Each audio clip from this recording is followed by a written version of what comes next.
Hi, my name is Joe. Welcome to my channel.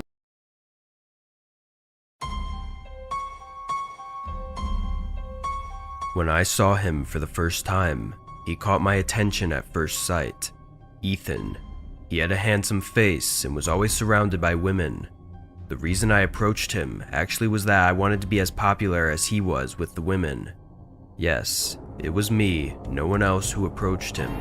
It was me who drove myself into the pit of evil. When I was a freshman in college, I went and got close with him, and we quickly became best friends. But at some point, there was something odd about him. It was the rotten smell from him I had never smelled before. I said to him half-jokingly, "Do you work at the fish factory at night?" But he just looked at me without any change in his facial expression. There were also days when the smell was particularly strong, and each time he looked very tired. My other friends and I had more and more questions about him over time, but when we asked him, he never answered.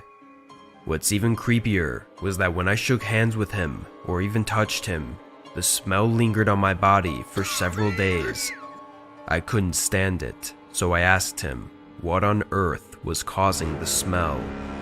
Then he applied an ointment-like toothpaste under my nose and replied this: "Wait, you'll soon start smelling this scent on your body as well." He even laughed out loud. But one day, he stopped coming to school. He didn't even answer me, and I was worried about what had happened to him. In the meantime, I heard a rumor about him. The rumor was that he went to prison. I was shocked, but there was a more shocking fact. And at the same time, I found the cause of the smell. What was revealed by the police was that he was dealing in human corpses. He was making a fortune buying and selling undamaged corpses through the dark web. It was difficult for the police to find evidence because some time had passed since he had already made transactions through the dark web. Recently, one student from our school went missing, and during the process searching for him, Ethan's crimes were revealed. The missing friend was found with a cold body in the basement of Ethan's house. In the basement, there was a specifically constructed coffin to keep the body from decaying. Also, there were several drugs to use to embalm the corpses. He had made a lot of money from these deals and had plans to buy land and move very far away. When I heard this news, I was greatly shocked, and I got goosebumps at myself, who had tried to be friends with such a person. Eventually, time passed and everything was slowly forgotten. But there was one thing I still can't forget.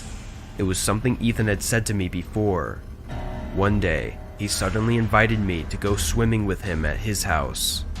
The swimming pool at his house was strangely large and deep. The water was so deep that you actually couldn't see the bottom.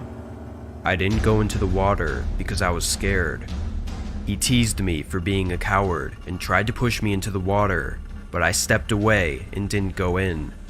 And now that I reckon about it, that decision likely saved my life. For some reason, the feeling of fear I felt that day, I don't think it was just because of the depth of the water in the pool. There was something in his eyes and expression that gave me goosebumps. If I had jumped into that pool at that time, I would have probably ended up lying in the coffin he made. And like the other victims, I would have been sold to someone without a trace, and I would have given him another big paycheck.